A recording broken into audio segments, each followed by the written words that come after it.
Hey, salut tout le monde, bienvenue dans cette nouvelle vidéo, j'espère que vous allez bien, c'est Alexandre, le cycliste belge. Aujourd'hui on se retrouve pour une nouvelle vidéo de course. Avant de commencer, un petit chapitrage, vous avez qu'à cliquer en bas de la vidéo. Début, l'introduction évidemment, ensuite on parlera de la course et pour terminer on verra un petit peu les statistiques au niveau watts, vitesse, etc. de cette compétition.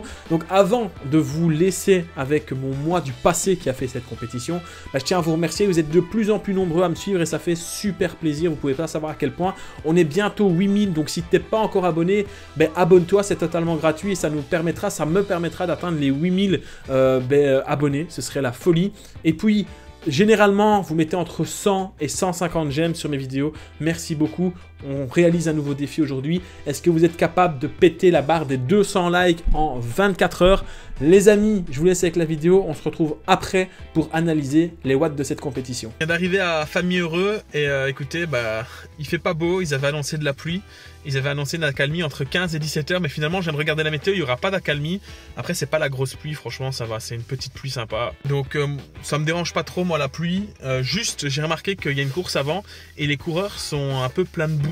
Donc il doit sûrement y avoir un passage dans un chemin de remembrement ou quoi, où il y a de la terre. Et donc là, il faudrait être attentif parce que ça, à mon avis, il y a un stud à cet endroit-là, il y a de la boue, etc. Je suis déjà venu dans cette course, on avait roulé à pas loin de 44 de moyenne, si mes souvenirs sont bons. Mais c'était pas en EDH, c'était en ECOE, je crois, donc le niveau était un petit peu plus costaud. Et ici, je sais pas s'il y aura vraiment beaucoup de coureurs, enfin on verra. De toute façon, je vais me préparer tranquillement. Mon dossard est déjà mis, tout est mis, j'ai plus qu'à sortir le vélo, aller m'échauffer. Donc d'ici un quart d'heure, 20 minutes, je vais aller m'échauffer et je vais repérer le tour pour pas avoir de surprise lors des premiers passages de cette boucle. Circuit de, je pense, un peu moins de 6 km, 5 km 900 si mes souvenirs sont bons, 5 km 890 je pense, un truc du genre. Pour moi, on va le parcourir entre 12 et 14 fois pour avoir entre 70 et 85 km. Et nous voilà sur la ligne de départ de la course de Famille Heureux. Course pas très loin de la maison et on démarre sous la pluie. Alors, on va pas faire que démarrer sous la pluie, on va avoir de la pluie vraiment pendant toute la course. C'est juste vraiment, une fois qu'on a passé la ligne d'arrivée, 5 minutes après, soleil. Mais voilà, c'est comme ça, c'est la vie, c'est la Belgique. On est obligé d'aimer la pluie et particulièrement moi, c'est un temps que j'ai commencé à apprécier. Avant, dès qu'il pleuvait, j'étais incapable de terminer une course. Là maintenant, quand il pleut, finalement, une fois que je suis lancé, parce qu'en fait ce qui est difficile quand il pleut, c'est de se lancer, c'est partir sous la pluie. Pour le moral, c'est pas facile. Mais une fois que je suis lancé, généralement après un tour, ça va beaucoup mieux. Alors vous allez voir que on a un circuit qui est assez roulant, il y a juste deux longs faux plats, dont un qui est très difficile, et il y a très peu de vent aujourd'hui, particulièrement comparativement à d'autres compétitions que vous avez pu voir sur cette chaîne. Aujourd'hui vraiment il y a très peu de vent, donc difficulté, la pluie, et les deux petits faux plats. Donc voilà, c'est vraiment les deux choses à retenir pour le moment. À part ça, c'est un circuit roulant, c'est un circuit que je connais parce que j'ai déjà été courir en élite sur ce circuit. Et je sais que ça roule vite vu qu'on avait eu sur du sec à peu près 44,5 de moyenne. Donc je sais que ça peut rouler très très fort sur ce circuit. Ici, avec la pluie, je table sur une moyenne entre 39 et 41. Je me dis, voilà, ce serait une chouette moyenne. Et vous allez remarquer que sur ce premier tour, il va y avoir un round d'observation, c'est-à-dire que tout le monde va rouler un petit peu au pas, tout le monde va laisser un petit peu des écarts, etc. Parce que l'objectif, c'est de ne pas faire d'erreur et de jauger le circuit pour éviter de tomber. C'est vraiment l'objectif principal. Donc, il y a un passage dangereux avant le faux plat, c'est ici. Donc on a un virage avec 3 petites bandes de ralentissement en pavé, la spécialité belge. Et puis on a un virage ici à droite, virage assez gras, d'ailleurs ça se voit à la caméra. Et puis on arrive dans ce fameux faux plat qui est difficile. Donc à chaque fois qu'on va passer ici, vous allez voir que ça va rouler très fort et ça va faire très mal.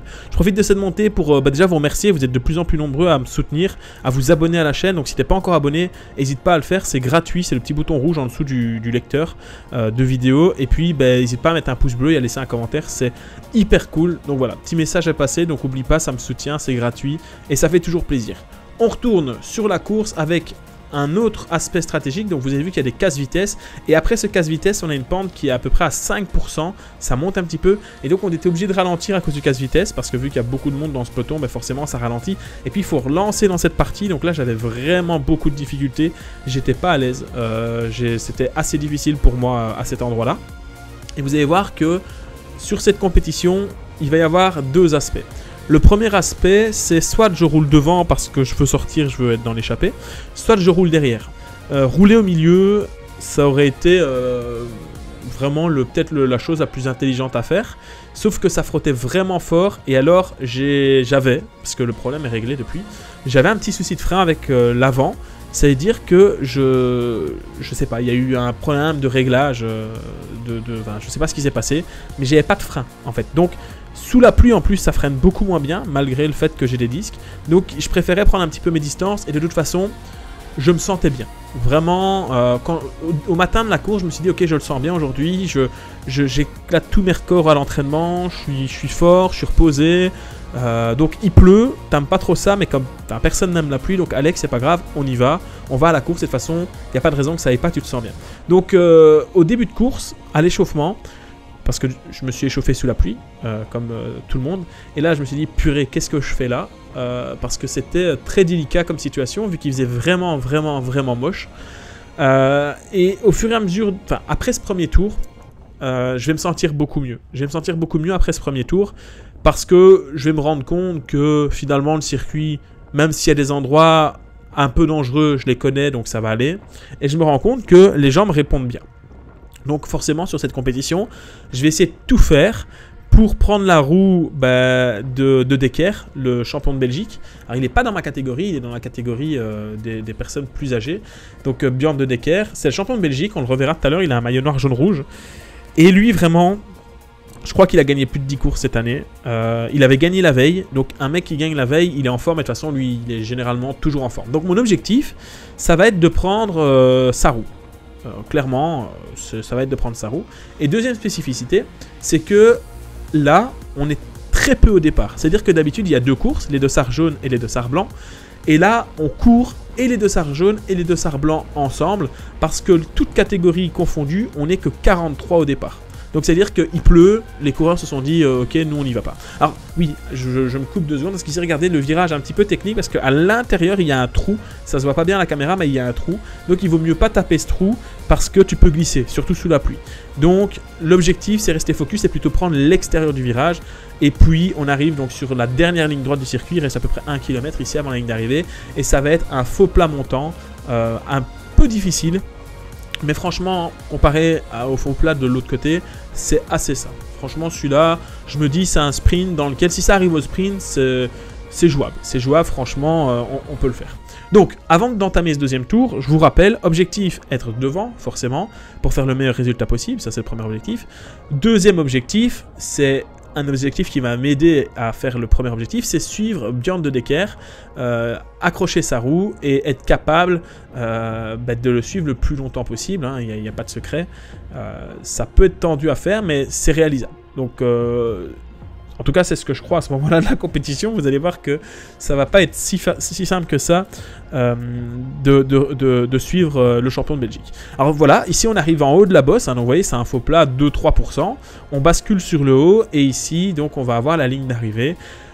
Ça a son importance de voir ça. Alors donc on a 13 tours à faire. Pendant les 13 tours, je vais systématiquement regarder comment le peloton réagit. Parce que je me dis, si ça arrive au sprint, il faut être le mieux possible placé vraiment dans le bon côté de la roue. Alors regardez, ici il y a un tempo qui est fait par le champion de Belgique. On a quelques coureurs qui ont attaqué à l'avant.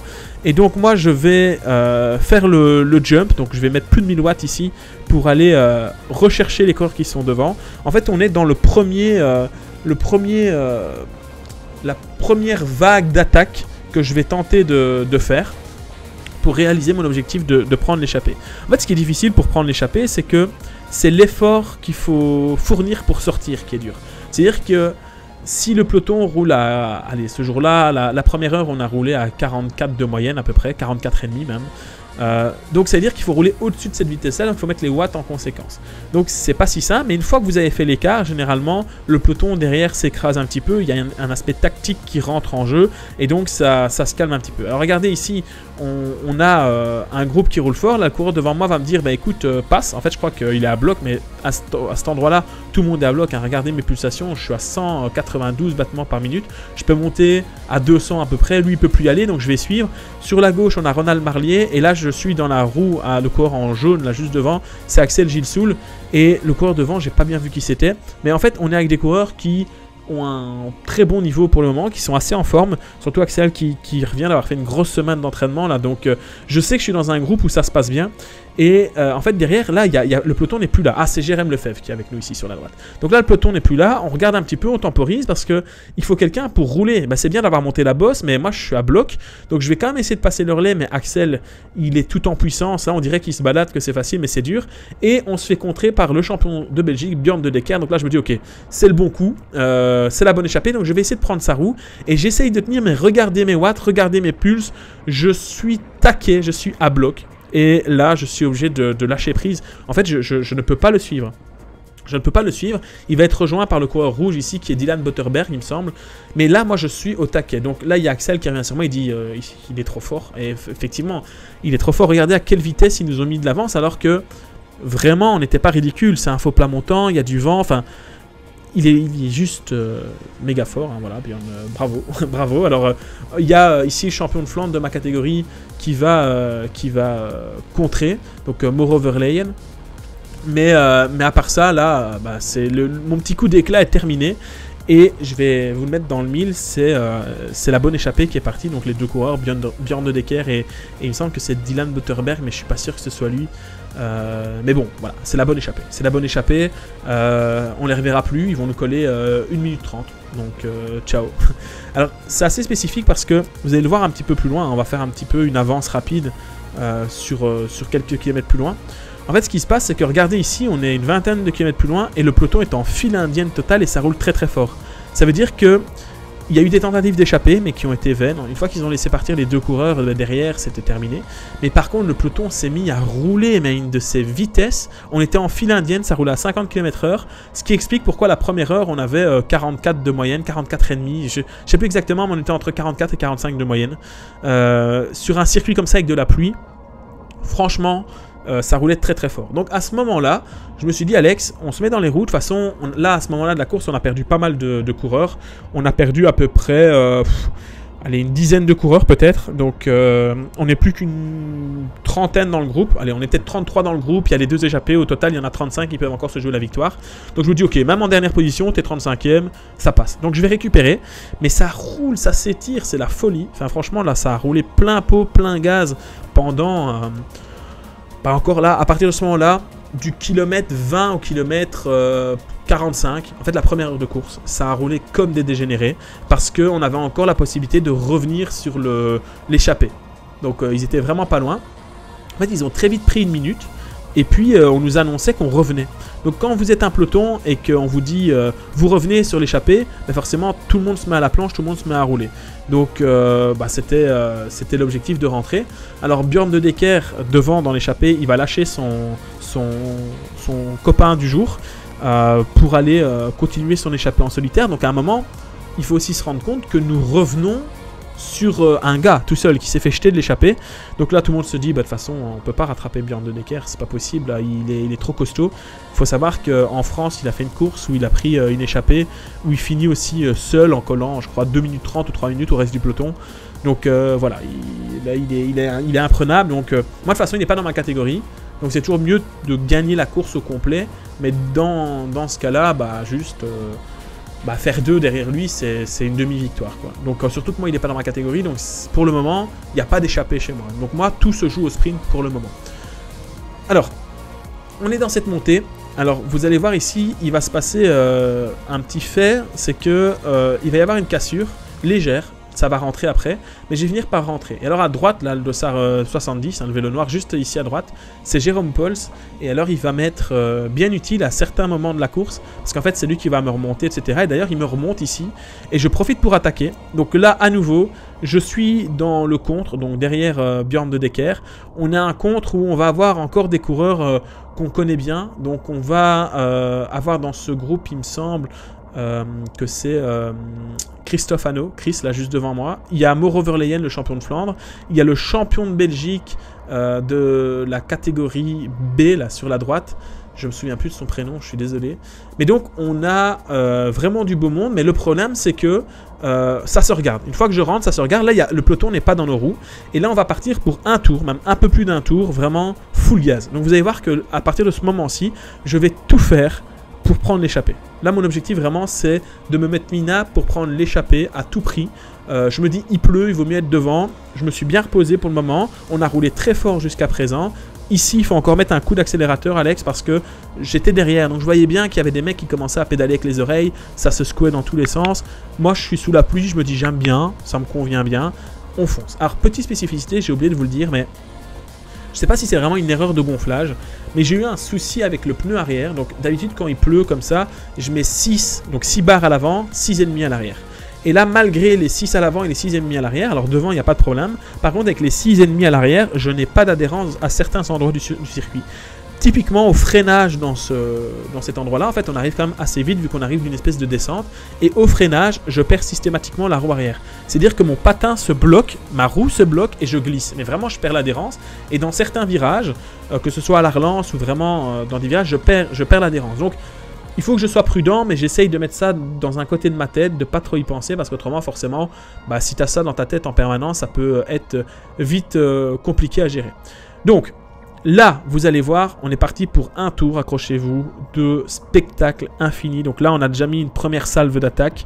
Ici, on est dans une espèce de gros contre, on est allé peut-être 7 ou 8, mais vous voyez bien qu'on arrive au-dessus, tout le monde est cramé, ça se regarde un petit peu. Ça se relève, donc je me dis, ok Alex, là il faut y aller. Et systématiquement, en fait, vous avez des coureurs qui attaquent, ça roule, ça crée des cassures, mais le schéma se répète. Ça veut dire que le groupe se recompose, alors que ça roule quand même fort. Le groupe se recompose, il y a des nouveaux qui attaquent, etc. Et moi, mon objectif, c'était de me dire, je suis le plus de coups possible, parce qu'à un moment, ça va finir par craquer. Enfin, je le voyais bien quand j'étais derrière, les mecs étaient à bloc. Je me dis, il y a bien un moment où on va sortir et ça va le faire. Donc ici, je vais être à nouveau, je vais attaquer sur la gauche ici. En même temps que moi, il y a un coureur en bleu là qui va attaquer, c'est Jawad Agial, il me semble. Donc il met une grosse patate, donc j'ai même plus besoin de faire mon effort, j'ai qu'à me poser dans sa roue à cet endroit-là. Alors évidemment, dès qu'il va me demander le relais, je vais le prendre. Et là, à nouveau, on est en échappée. Donc, enfin en échappée, c'est un grand mot, mais on est en train de se défaire du peloton.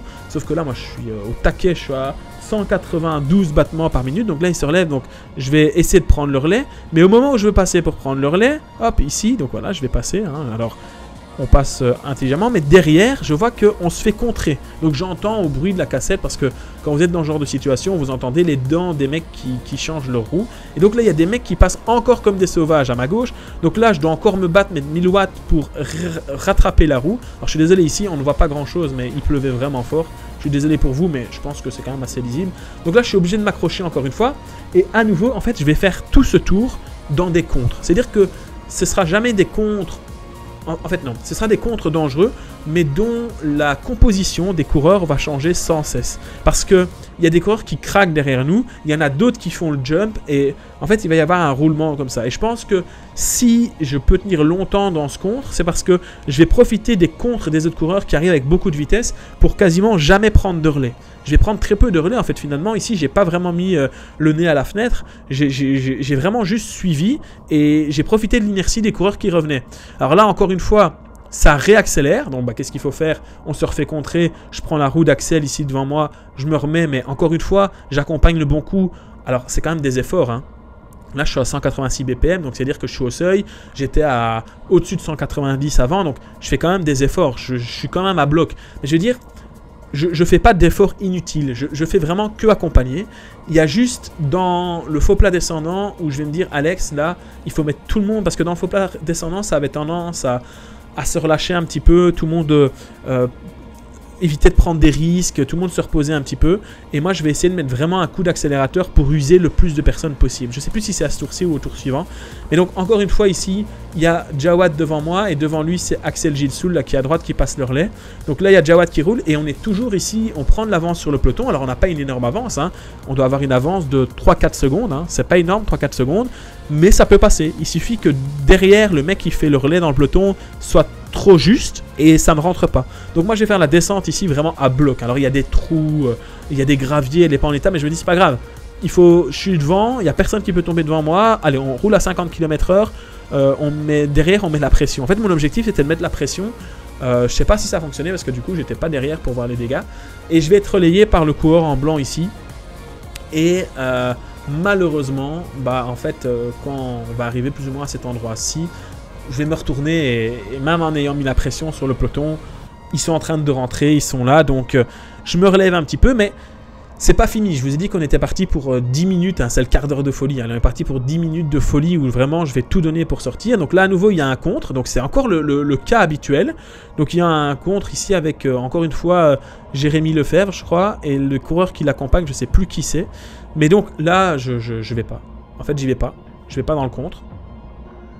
Alors j'y vais pas pour deux raisons. C'est que déjà, je commence un petit peu à être rincé, ça fait un moment que je roule, et enfin en tout cas que je fais des efforts. Et deuxièmement, je suis en train de réfléchir, je me dis, Alex, il va y avoir le faux plat de l'arrivée, il vaut mieux peut-être un petit peu lever le pied ici, et avoir du jus pour ce fameux faux plat, parce que ça pourrait ressortir. Bah oui, parce que forcément, moi j'ai fait des efforts là depuis quelques kilomètres, mais il y a des coureurs qui sont restés à l'abri, alors c'était probablement très dur pour suivre pour eux aussi, même dans les roues, mais ils sont peut-être un peu plus frais. Et il faudrait pas se faire contrer dans cette bosse et ne pas avoir le jus. Alors regardez, c'est ce qui se passe, on se fait contrer ici sur le côté gauche, donc forcément, moi je suis toujours dans la même optique, c'est on reste placé et on essaye de prendre l'échappée.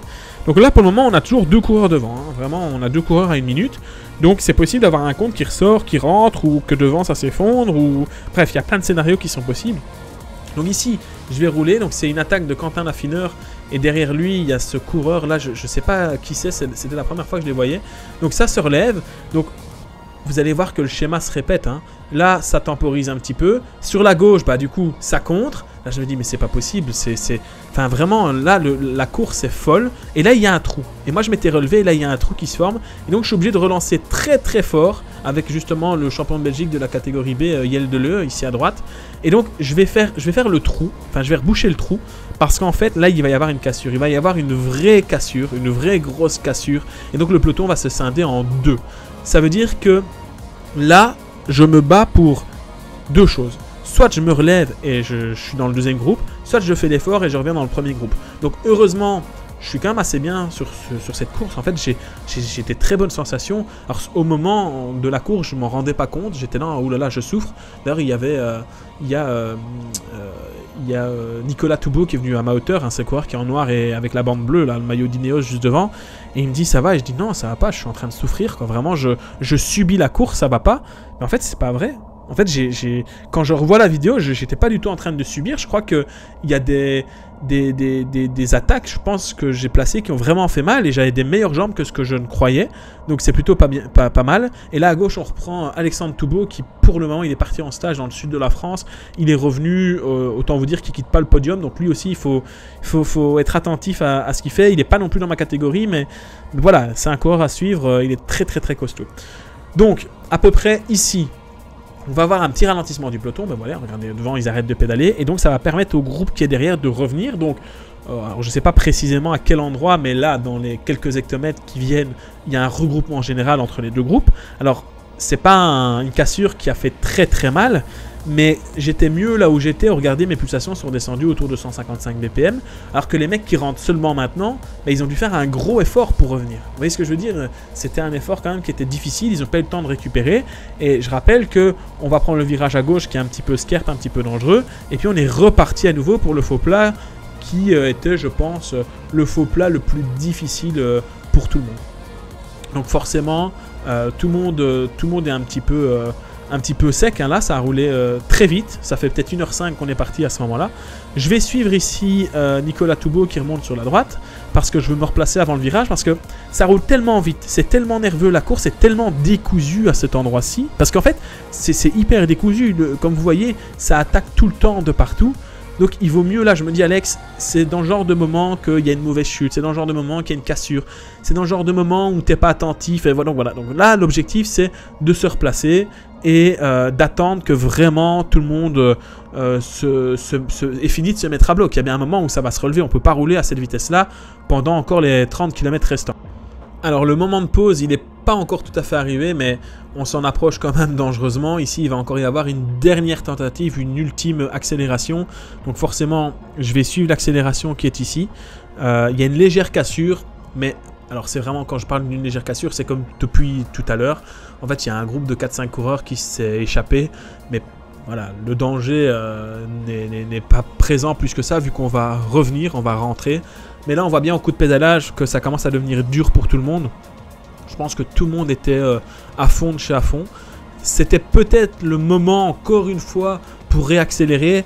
Mais on va arriver dans la partie facile du circuit. C'est-à-dire que le coureur qui tente ici de faire une accélération, de mettre une escarmouche, ben, c'est risque et péril parce qu'il va rouler dans une partie de circuit qui est plutôt vent favorable, descendant.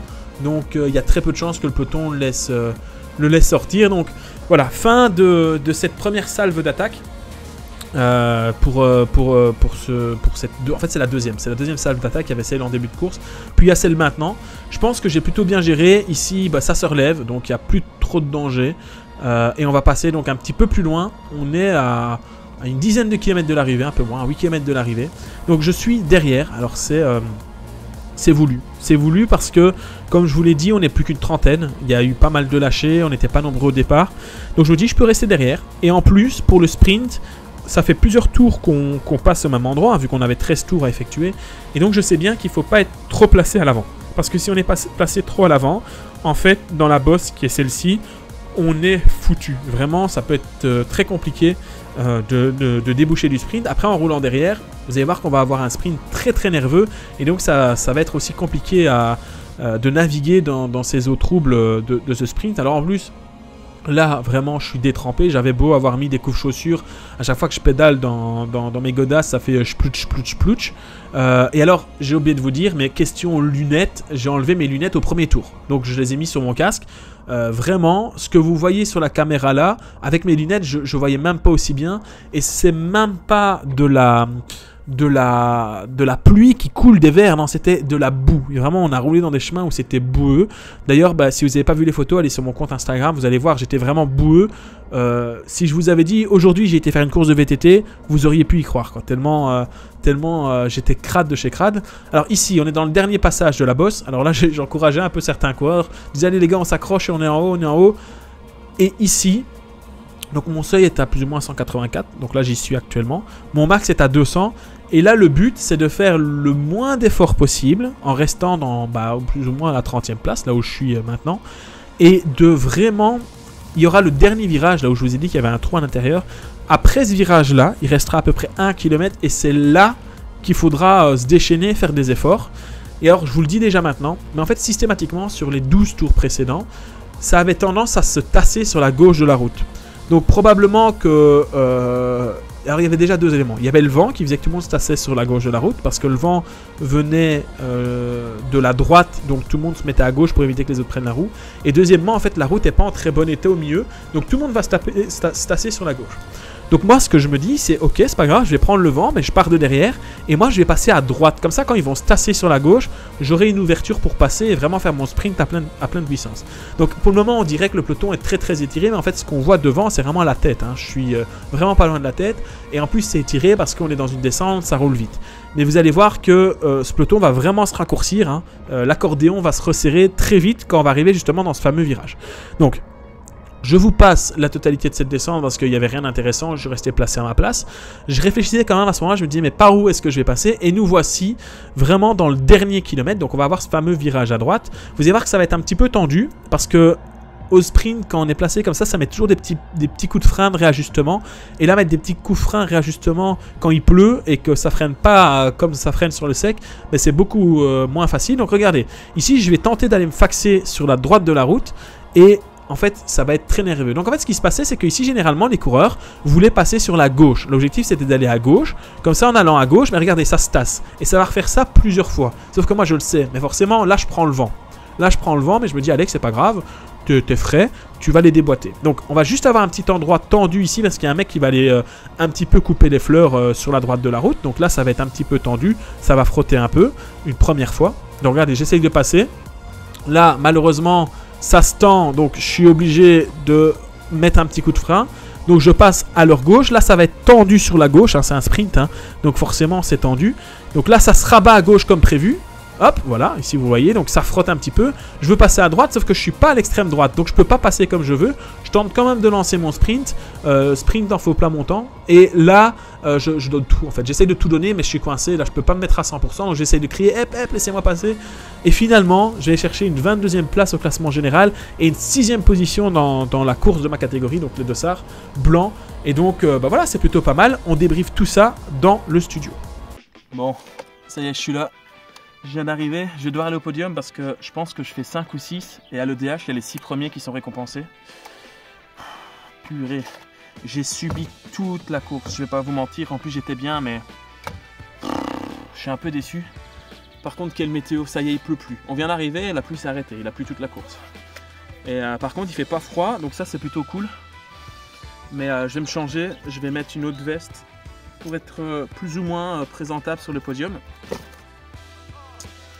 Mais franchement, j'ai fait ce que je pouvais. Je vais pas vous mentir que j'étais super bien, mais je m'en suis pas rendu compte en fait. Ça, c'est le piège, hein. C'est le piège. Ah, je suis en changement capillaire là, donc c'est un peu le carnage. Mais bon, allez, je vais me changer et puis let's go podium. Je crois qu'il a bien mérité un petit nettoyage, le Yadigo, parce que là, il est crade de chez crade.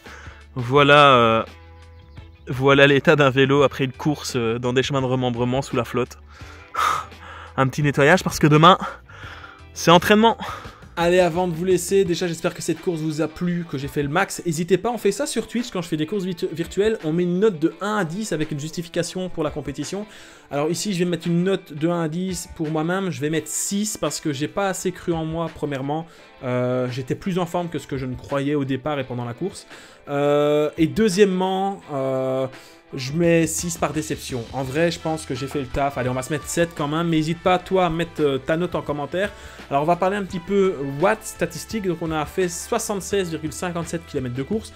Un peu plus court que d'habitude, à peu près 10-15 km de moins. Je pense que l'organisateur a vu qu'on n'était pas nombreux et qu'il faisait dégueulasse et qu'il n'allait pas faire durer non plus trop longtemps le massacre. Le jour de la course, je faisais 79 kg et on a roulé à 42 km/h de moyenne.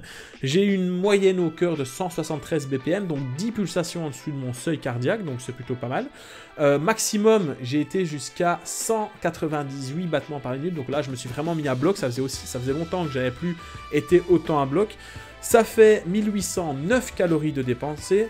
Et au niveau purement, d'abord dénivelé, 140 mètres de dénivelé, donc relativement plat, malgré les deux faux plats. Par contre, au niveau watts, parce que je sais que c'est ce qui va vous intéresser beaucoup pour certains, au niveau des watts, qu'est-ce que ça a donné? Ça a donné 285 watts de moyenne sur 1h50, avec des efforts qui sont loin d'être les efforts les plus importants que j'ai fait, mais je vous les donne quand même. Ça fait 255 watts sur 1 heure, 264 watts sur 30 minutes, 285 watts sur 20 minutes, et puis après, plus dans les actions de sprint, 1000 watts sur 5 secondes, 780 watts sur 15 secondes et 600 watts sur 30 secondes. Le meilleur effort à 1 minute est de 485 watts. Donc pour ceux qui aiment les analyses en watts, eh ben voilà. Et alors petite annonce aussi avant de vous quitter, je vous en parlerai en vidéo, mais je me suis acheté un bracelet de suivi Whoop. Et donc là aussi pour ceux qui aiment les stats, eh ben on en parlera en vidéo. En attendant, je vous fais des gros bisous. Merci d'être aussi nombreux à me suivre. On se retrouve mercredi prochain pour une nouvelle vidéo. Ciao ciao!